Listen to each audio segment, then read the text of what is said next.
this is just a test. Okay. All right. This might be good for bloopers. Okay. My radar.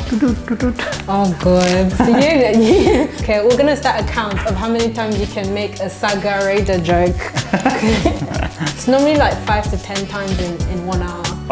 Yeah. I'll speak like this and sound a bit more like this, yeah. Yeah, and I'll speak a little more calmly, like David Attenborough. Oh good. We don't want people to be falling asleep now.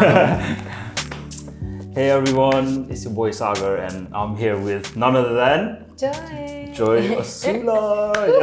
Yeah. you know what? For context, I don't think people will notice this, but this is our first time meeting in person. In real life, IRL.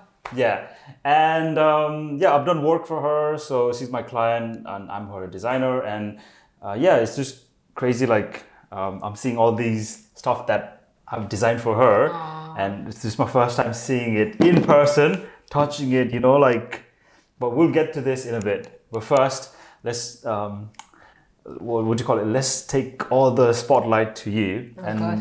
I'll let you talk about like how you sort of, before this whole your own clothing brand, side of things, how did you sort of got into fashion, art? Like, I think you studied art at university as well, so just tell us a bit about that. Okay, gosh, where do I even begin?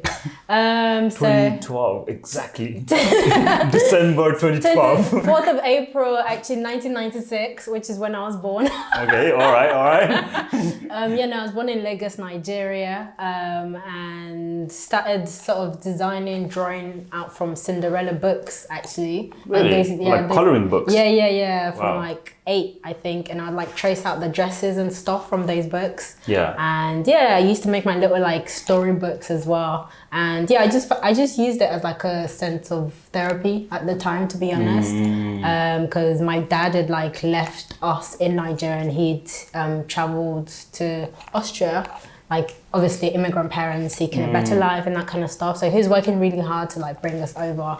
And I didn't know my dad for like 8 years. So a lot of it I was just like making up stories in my head and all that stuff. So that was kind of what art was for me, was like a way to process things. Yeah, because your your connection with dad is based on, I don't know, photos and then what you associate memory-wise. Exactly. Because he's not there for like 8 years in person. So wow, that's another topic. Yeah, but that was how it started, and my interest in like arts and creativity. And my mom used to have a tailor shop, so she'd like send me to like get pins and zips and stuff like that, and that was how my interest and passion began. Wow, okay. Fast forward to now. Wait, hang on. That's too quick. It's like I was born, and then my dad and my drawings, and then whoa. The law is too much, Sagar. There's too many laws here. Yeah, no, the laws are, earlier off camera we were saying, turn that. Oh, I'm gonna say my caption out loud now. Say it. It's too good not to say it. Go on. Okay, life gives you L's, right? You gotta turn that L's into a W. Life gives you lemons, blah, blah, blah. So, tell us about some of your L's. Even you can talk about L's in this clothing industry, if that's more, if this is something you want to talk about, just to keep it on topic. Okay, I mean, it was lemon. I don't know why he's trying to sound cool. It was life gives you lemon. L's for lemons, L's is lemons. And then he said something like you turn the lemons, and then you make a lemon company when life gives you a lemon. Not just a lemonade, not just lemonade, you make your own lemon like company. Like a logo, Sprite. Which is I think that's so perfect for what's actually happened with my brand and my journey at the moment, because a lot has happened in the past 5 years, but I had the idea for Joy Osula sort of during COVID in 2020, and I was sort of like hand making these like African print face masks. And then I would give like 50% of the profit away to a charity I was volunteering for, like doing like web design and that kind of stuff back then for them in Nigeria. So I was like, I can make stuff here in the UK, get people to buy them, and then give some of the profits over.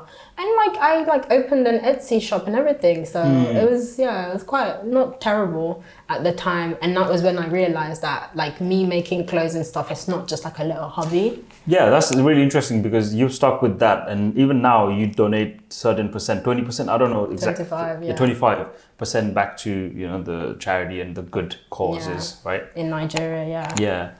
Yeah, so obviously COVID, is that like, because a lot of people are like, were unemployed, so a lot of people had a lot of time. Yeah. And it's like uncertainty, like, okay, you're employed by someone, but that could change any minute, Yeah. you know, another pandemic or another, I don't know, you might be redundant. I didn't have a job at the time. Yeah. Because I was doing lots of contracts after uni and stuff like that. So I didn't actually have a job. So during COVID, So you graduated 2019? 2018, I graduated, okay. and then I was working for an energy company and got made redundant sort of 2019. And then I started a contract temp job for Surrey Uni. Oh, really? Yeah, and that was in 2019. And then just before COVID, because I remember I took a trip to Bulgaria in March 2020, just before everything sort of went crazy. Yeah, because I remember March 24 was when COVID started in the UK. I think, let's not talk about COVID. Yeah, but anyway, this all But came that's out what- from, you know, such like a very like, you know, difficult time for everyone. Yeah. And I think I then thought, actually, I can do this properly. So I started a master's I started studying a master's in 2021 at University of West London, and it was in fashion entrepreneurship, because I was like, let's make the money. Like, I got the skills. Get that bread. I need to get this bread. Little did I know, it doesn't work like that. Yeah. All you get is breadcrumbs, right? Until you get to the bread. Right now, just sweeping the crumbs. Just little crumbs Yeah. now and then. So yeah, you've really got to do it like for the love of, I call it the game, because it is a game. Yeah. Like life is a game. You've got to be in the game of fashion. Because fashion is, I've worked in education, I've worked in energy, I've worked in a lot of different industries, but I think fashion is the one where it's one of the most difficult industries that you're ever going to work with. I was speaking to someone earlier in the week, and they said, because the game of fashion is that you've got competitors who don't want you to do well. They want to take you out the market. So there's complementary competitors. And then obviously you have the competitors, like other entrepreneurs, you know, who want to do their own thing, but then there's this like big competition is the corporation. Like right now, Shein is they're just ruining the market. Yeah. Shein, there's obviously, I mean, in different landscape, there's also Amazon, there's Etsy, right? Like Etsy is good because there's like creators there. Yeah, small independent. But Shein, Zara, Primark, in terms of like fashion, those are the like big. Yes. And because of them, we're just gonna call them them. Them bastards. I hope you took that out. I'm not involved. I was gonna put the toot sound. But yeah, no, because of big corporation, everything's like cheaper. Like you can buy like t-shirts for like, I don't know, £3 at Primark. Yeah, £3 at Primark, and then a lot of there's a majority of, there's a significant number of people who would rather just want like a cheap t-shirt than support someone who is trying to do their own thing, you know, the whole sustainability, giving back to the community. Some people just don't care. Like, that's just facts, you know. Yeah. People are cold. I think for me, what's been, because I actually officially registered the business last year, January. So although I've had this idea for a business that gives back to like underprivileged children, that's been the like core mission. I only really started making products like recently, and I only started the company officially last year. So it's still like in the early phase. Yeah. And there's been so many lessons already. Like he said, for me, I don't focus on the people who'd look for the £2 and the £3 shirts, right? I'm looking for the people who value handmade things and well-made handmade products, and also people who care about social causes. So a lot of my clients, they'll fit a certain profile, and it'll be like, you know, people who are fellow entrepreneurs as well, creatives, but more so social conscious buyers, people who would rather not buy on Amazon, and people who'd rather buy from small independent owners, even if it might be like a couple of £100, but you know that what you're buying is going to last you 5 to 10 years and even more. It's not just you wear it once and then put it in the wash and then that's good to go. So as a rule of thumb, any product that I sell, I have to test it out at least 1 to 2 months before, and I'll wear it consistently I've got a jumper where I had it made, and I've worn that jumper almost every other day, like in a week, just to see how much it holds up. Yeah. And that's the stuff that I don't think you'd get at the big companies. I don't think they're testing out products for that long before. Yeah, like the cheap products, right? That you wear it once, and then as soon as it's out of the wash, wash, it just like crumbles. That's it. You know, it's just not really good quality. Yeah. But yeah, like that's really important, like the human touch, like because the good thing about small businesses is like the owner is very hands-on, and no one loves your brand, your idea more than you. So no one's gonna put that much time. So if you're thinking about copying Joy Osula pieces, do it right now before she blows up. I actually have an IP lawyer already, so don't let my IP lawyer hear that. Okay. Or actually, maybe let him hear that. But yeah, no, I like a lot of the stuff, like you see the bespoke sort of prints like this, and I work with people like Sagar as well to help with the branding. So I'll like have an idea or a vision of what I want, and then I'll like work with like smaller creators as well. So this print, I worked with a print textile artist. She was still at uni at the time. She's graduated now, super talented. And we worked on this print for about 6 months. So again, it's things like these, like it's really slow fashion. It's not just like 2 days turnaround. It takes time. Plus, it's original, you know, like the stuff you see on mainstream high street is like literally copied. Because I think there's so many like brands, small brands that got copied by bigger brands, like literally from designs to the fit to the cut, everything, you know. And that's what's bad about the fashion industry. It's ruthless, right? And it's legal, so yeah, like there's like a really silver lining, right? So I mean, there's a lot of things going on. You know? Yes. So let's talk about the brand, and the brand name is Joy Osula. Yes. If you clocked it by now, is her full name. And give us a reason why you chose Joy Osula. I know there's a reason, but just for the viewers. Yeah. And that's the logo. This is the Joy by Osula actually. So funny story, the brand was called Joy by Osula, but since then I've removed the by and I've just gone with my own eponymous. I can never say that word. So you're not a bi anymore. Oh god. Well, I make a lot of dad jokes. I can't. So now it's just Joy Osula, and even with that, it took me a while to just stand firm in that, and I think it just goes to show how there's a lot of psychology to be done in terms of branding. But I wanted Joy Osula because Osula, it means it's like a chieftaincy title where I come from. So it's like a royalty sort of lineage. So it's only by sort of rulers and, people a bit, royalty inclined. But Osula is like a chief of the village. It means royalty. And I wanted representation from people from my state, which is Edo State. We're kind of like not underrepresented, but we're undervalued because the whole of civilization of Nigeria actually started from my people, the Benin Kingdom. And unfortunately, it's one of those where history gets rewritten and then so there's a lot of education there to be done. And even with this print, she's a queen mother from the Benin Kingdom in like the 1800s. And the reason why I've chosen her is because she, for me, represents a lot of resilience. So she helped her son to like win one of the civil wars. And this was like, obviously like 18, ages ago. 16.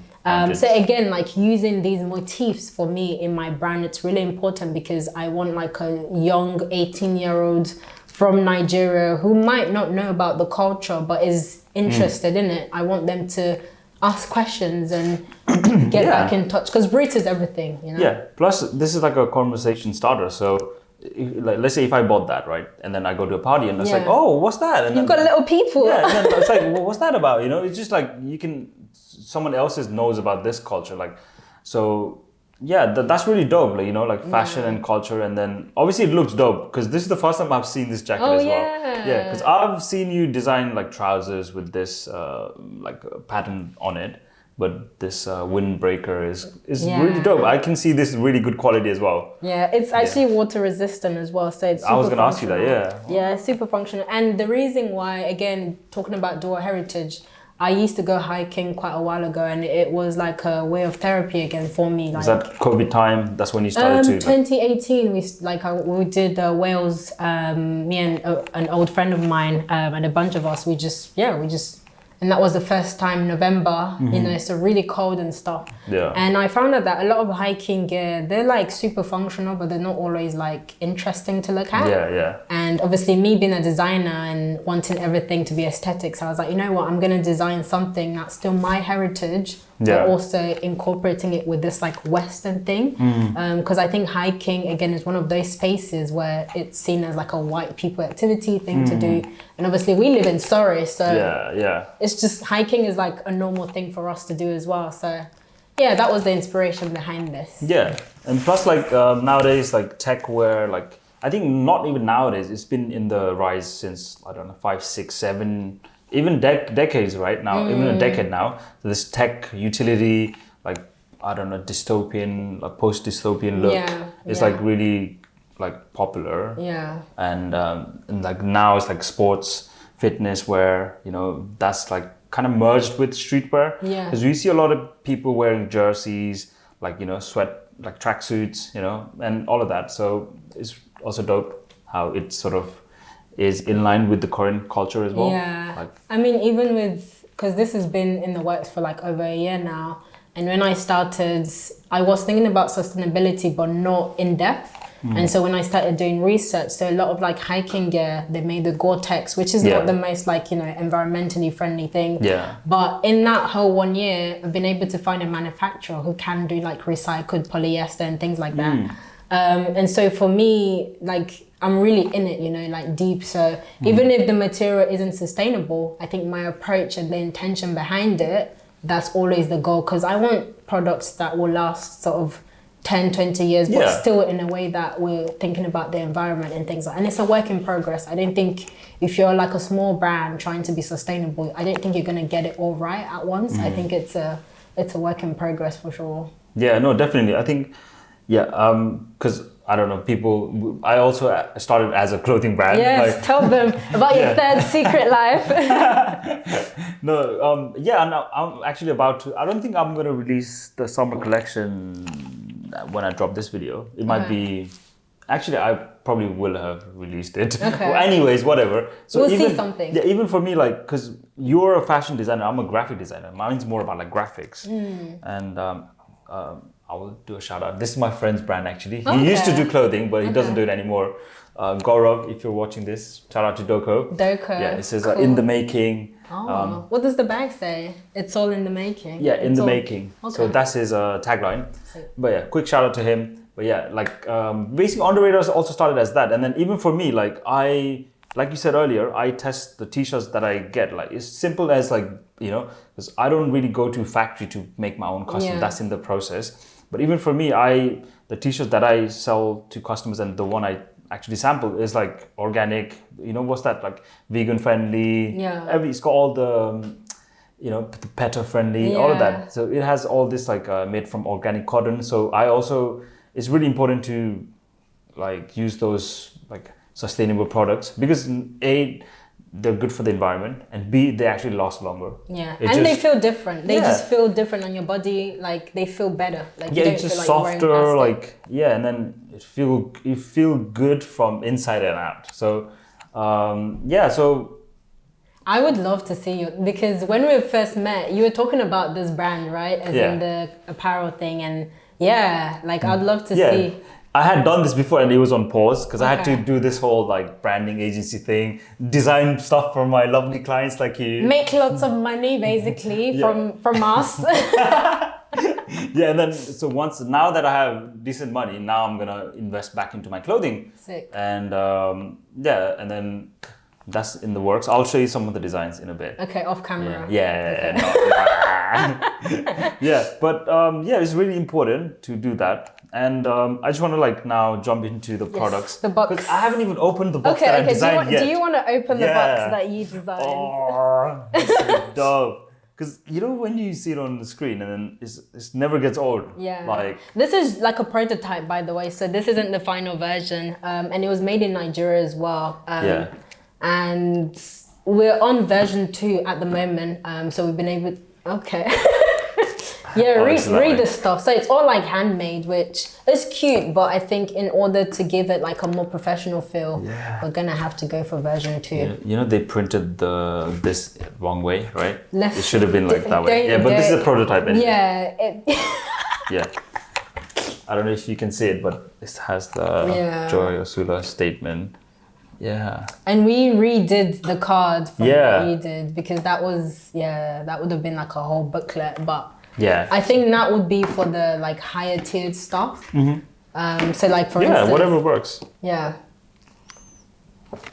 So this is our trousers. This is the trousers, and you've got the logo on there as well, the Joy logo. Oh, it's a bit low. Oh, is it upside down? No, inside out. Oh. Oh, okay, it's like a reverse logo. Yeah, it's like a sample kind of thing. Yeah. Yeah. So again, we're still trialing it out. But this is like the first sample, which is super interesting. No, this is really good quality. Like, I'm not even like trying to like gas her up. Because I'm an honest guy. I'll just tell it what it is. Unfortunately. Yeah. Because remember when we first started texting, you're like, Sagar, your honesty is like... He does. But that's the exact kind of people I love to work with, because I think you can only achieve greatness from like true honesty. Yeah, because if you don't care about your work, then I'm not here to please people. I'm here to do great work, same as you, right? Yeah. So that's the first one, and then the second one is. Oh, okay. Is this like a magnetic? It's supposed to be, but let's let's pretend. I guess they ran out of magnets. Yeah. Yeah. Can we show this? Yes. This is dope. What? Yes. This material is like... Yes. It's different from this one again. It's like a bit sticky. Not sticky in a bad way, but it's like soft. Softer. Yeah, it's softer. And again, still just trialing out different... I like the details, like how, how we got the blue with the green. Okay, this is dope. Yeah. And even I want to get rid of these things. I don't like them. What's it called? Velcro? Yeah, Velcro. I think it makes it too fussy. Yeah. Plus, if someone's like trying to, wait, let me show you the inside, and then they have to wait for 1 minute. Yeah. No, it's really good though. Yeah. I love the details. Wow. Yeah. Again, still haven't got a label, because this is the first sample. Really? Yeah. You know what? They quite nailed it. I mean, not nailed it. For the first sample, is really good. Yeah. For a first sample, I think it's like ready to be sold, which is crazy. You need to set me up. Because I like, once I drop this summer, I'm literally dropping my business plan right now. But sick. No. Once I drop the summer collection, and once it does good sales, which I hope the people that are watching this would make it happen. I'm gonna, get like custom made, like. Yeah. Because I want to design like baseball like shirts, like those jerseys. Yeah. Like windbreakers. I mean, I know a few manufacturers now, because I think with manufacturing it's a learning process. And some manufacturers will tell you, we can do anything, but then they do certain things better than especially others. The ones in China. It's that Asian people thing. God. Like, yeah. Can you make me a rocket? They'll be like, yeah, of course. Like, no, I've completely stayed away from China, luckily. But yeah. Oh yeah, you also took a work trip. Yes, to Istanbul, Turkey. Yep. Recently. Oh my God, Turkish people! I think the way that they have pride in making things, I've never seen it before. Yeah, because I took some of the samples with me, and I also had someone else, and he has his own brand as well. So we took a few samples, and they touched his, because his were like tracksuits, and they were made in China. And the guy touched, and he was like, "Is this made in China?"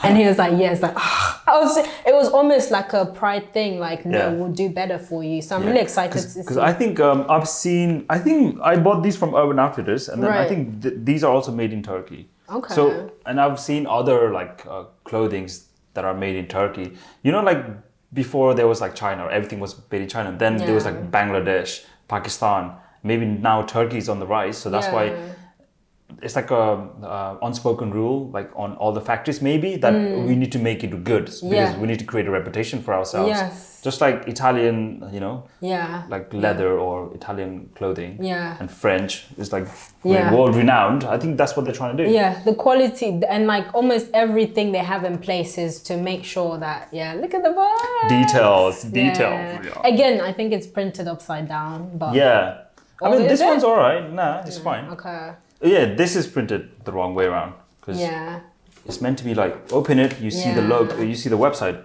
If it's upside down, then it's like a weird experience. Like people can see through it. Yeah.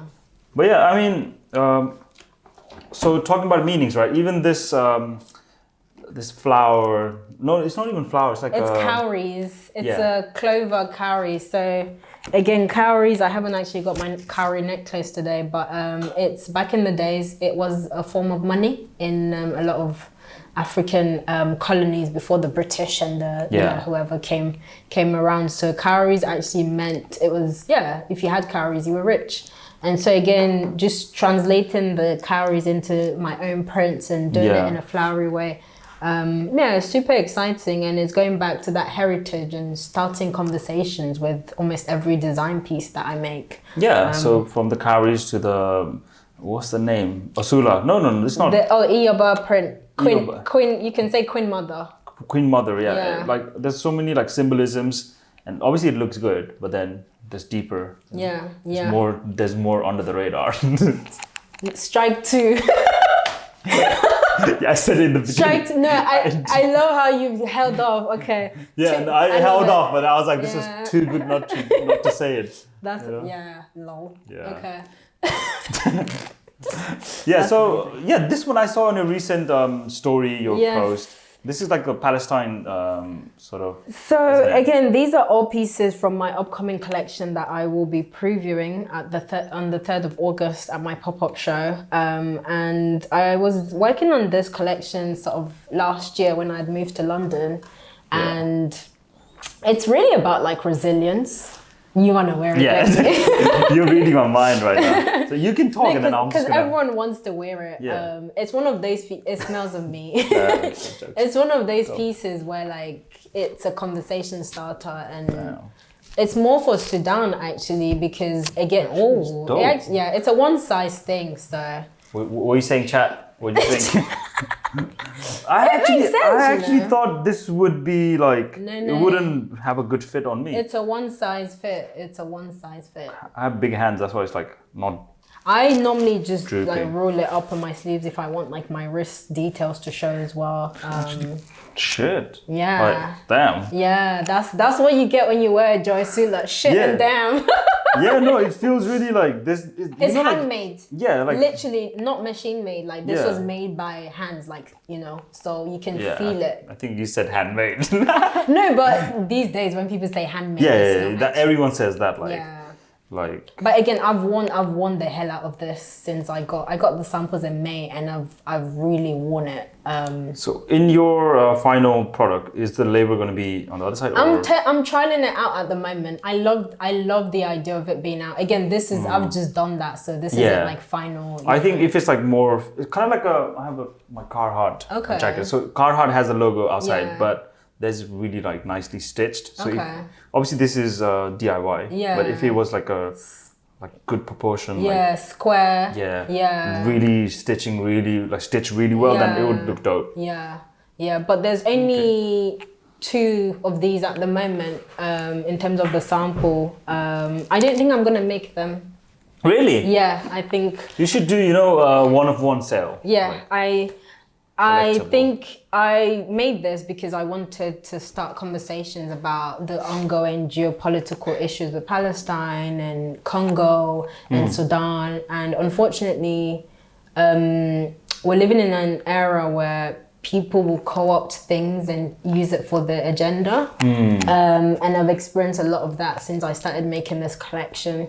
And I think it's taught me the importance of being a designer. Sometimes we just think, oh, that's dope, I'm gonna make that. But we don't actually realize what we're doing in making certain products.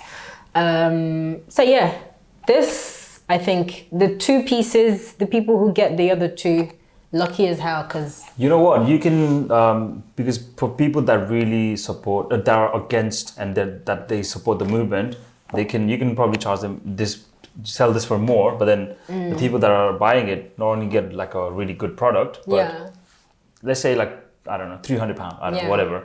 Then those people would want to actually spend because they know that it's going all the way to charity. Again, like I've actually sold a piece already, and there's only one left. We're quick out here. I mean, I did like the look on it. Well, really, no, I've had like 2 people sort of, and again, with being a small designer, like people like buy it with their mouth, but only one person's actually like put down the money. So, you know, first comes, first serve. But what I was gonna say is that with this, it means a lot to me, like personally, because I've been able to like give some of the profits to a charity helping people in Sudan. And unfortunately, Sudan is going through the biggest humanitarian famine crisis ever because of the, you know, civil sort of war that's going on. But we don't hear about it enough. We don't hear about it because again, but yeah, it's a conversation starter to raise awareness for a lot of things. So yeah, I'm going to be doing a lot more of that sort of work, I think. Yeah, because fashion is not just, you know... Fashion is political. Yeah, exactly. And then... super political. Yeah, like, because there's like designers that make a statement on the runway, like, you know, about... I think there was this like Nepalese designer who's really popular. Okay. Prabal Gurung. I was going to say, it's not Prabal Gurung, no. He's amazing. Yeah, well, let me hear. I think he had this runway where it was about women empowerment. I think something like a woman. You know, it was like basically like do it like a man up type of thing. So it was... I don't remember the exact details, but he did it about the woman, and it was really like powerful. Yeah. And but quickly, because we don't have much time. Yes. Let's talk about, because you really wanted to talk about the logo and how this is the face of the brand, you know. Oh my God, yes. So this logo is circle, so important. Yeah. When I gave Sagar my visual cues or whatever, I had a few ideas. We had a few ideas. And I wish you brought the notebook where did you bring it? I have some sketches. Show. And I'll talk about it whilst you're bringing it. So he had done a bunch of sketches. I think he even sketched something on a napkin. Yeah, so so unfortunately the one I have here is only one page, but I did way more. And because this is what I do for other clients. But anyways, what are the odds? I just flipped to the right. So this is only a really small portion, and then... And I saw this, and the circle just drew me straight to it, and that was the one I really wanted. It was an illusion, you know. Yeah, because again, like what this logo represents is obviously community, nature, and giving back is a huge part of my brand. Yeah. And so the circle is part of the, you know. Yeah, it has this like bringing, you know, circle is like, because the world is a circle, we're all, community is a circle, so. And from my perspective, so when I designed it, obviously you might think it's just a circle, right? But then it has the letters J-O-Y, so J-O-Y. So that was my mindset. Yeah. And then luckily it happened to be a popular, it looks like a... It's like the Lagos bridge. It's called Echo Bridge in Nigeria. There's this bridge where it sort of like goes like this. Yeah. And yeah, I wanted that, but I didn't communicate that to Sagar. Yeah. I never communicated that. So when you did that, I was like, okay, this is like God clearly speaking here. And then you said it's representative of the Eiffel Tower. Yeah. Because that's the fashion capital, right? And I was like, that's so sick. Like the way you can have your own perspective, and then I can have my own perspective. But again, someone else was looking at it last week, and they said they could see something else, which I've never seen before. Yeah. So, exactly, and then the funny thing is, like, the whole design is literally as the name suggests, joy, right? I was just having a joyful time experimenting with these sketches, right? And then, you know, it needed to have this sort of fun, playful. But then, when we designed the logo, when we both collaborated and discussed about ideas, we didn't want it. I mean, we wanted it to be like we wanted it to have like this profound, like a big like brand look, but then wanted to have all these meanings as well. So, and we wanted it to be fun and sort of eye-catching. And I think working with you, it's been a good collaboration, and that's what I like to work with people who are collaborative, because before that, this was the logo. I just did this during my master's. This is don't even. I just want to puke. I want to puke. Listen, I did this on Canva. All right. During my master's, we had to come up with our own logo. Sorry, I'm gonna puke. I was gonna say shout out to Sula, because we're working at the same place at the time, and I always talk about my brand, whether I'm at church, at work, at my 9 to 5, I was always raving about my brand, and I'll talk about my pain points. And I think what I want to say to people is, if you're, emerging, whatever, talk about your business, because you see, when you see me, you see the business. That's the mindset you need to be in, because if I hadn't been talking about that, Sula wouldn't have then recommended you to then make that connection. Exactly. So I think that's one of the lessons I've learned, because thinking back to how, the whole thing started. It's like it's amazing. Like sometimes it doesn't always work, but then sometimes vocalizing the things that you are struggling with or things that you need, even like something as simple as you talking with your colleague, right? Or sometimes you wanna, like, let's say, I'm sure you've done this. You're looking for like models, right? You put out an Instagram story or a post, and then someone, you never know who's gonna respond, and then that person could be your business partner, or that could be your go-to model, or whoever, So it's just, I think if you want something, you have to put it out into the world, literally. and then it will give you what you need. Yeah. But then you need to know when to get it. Yeah, you need to know how to keep it as well. Yeah. So whatever you get. There's no such thing as luck, but then if you're prepared, you'll be at the right Do you know time. what? I think half of business is preparation and luck. I think it's, preparation. When your preparation meets your luck, I think that's the key to success. Because a lot of people don't really put in as much work as they should. It's just... Or someone might meet luck, but then because they haven't put the work in, they're not ready. They're just gonna mess up. That luck means nothing. You might as well burn that money, that luck, whatever, with a lighter. Because if you're not ready, then it's true. So I mean, so if there's one thing, I don't know, a few things that you can take out of it is go for it. Yeah. One fashion designer to one designer.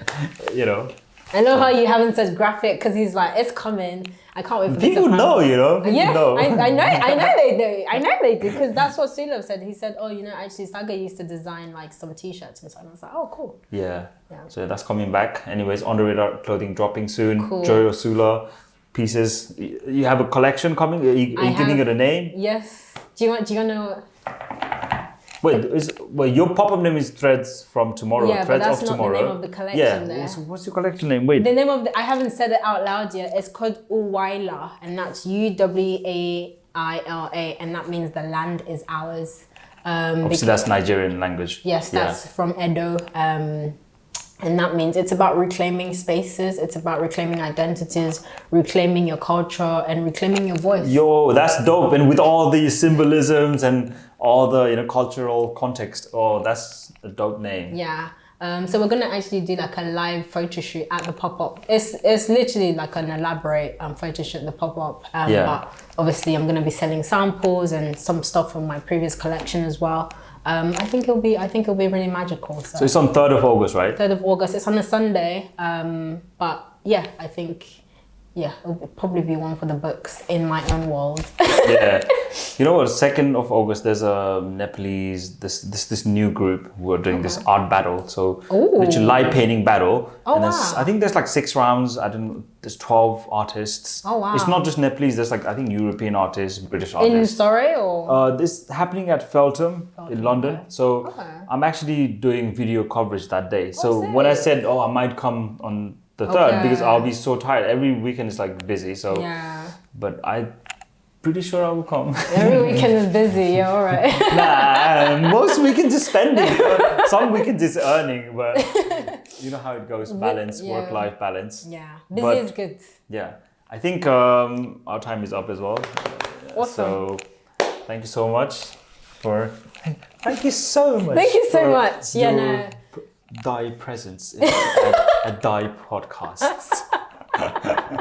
No, it's been really fun. Thank and first time meeting, and I think it's been really good. Yeah. And if there's one lesson, because I would just quit my job, right? And how long ago did you quit your job? I think it's been over 20 months. I think I quit on end of September 2023. Wow. So Okay. 20 months.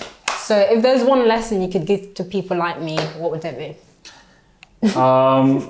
Take all the opportunities you can get. Not just opportunity you can get, but make space for opportunities yourself. If someone's not knocking at your door, that's the way I've done everything in my life. The clothing brand, when I started, it's like I was fresh out of uni. I was like working W.H. Smith, retail. I was like, you know what? I'm into streetwear, blah, blah, blah. I can design. And I was like, you know what? I'm going to make my own opportunity. That's how it started. And then I got job, luckily designer at that, like blah, blah, blah. But then after that, I was like, you know what? I have 0 clients, but I'm going to make my own door. Okay. And I'm going to let people in and I'm going to market the hell out of myself, Sick. blah, blah, blah. So it's like, and even now I go to so many networking events alone.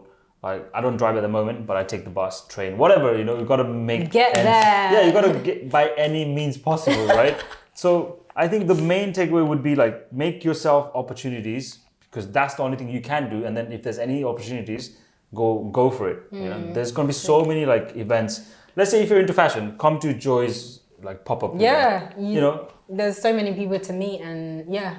Cool. I love that. I love that advice. Yeah, that's what I would say. And yeah, that's a wrap. All right. So for the next one, I don't know who's going to come, but yeah, that's it. So by the way, this is the podcast name, UnSCRIPTED. So we are here UnSCRIPTED with Joy. And it's been a real joy. See ya. Whoa. There you go. All right. Oh, that was really fun. good. That was so good.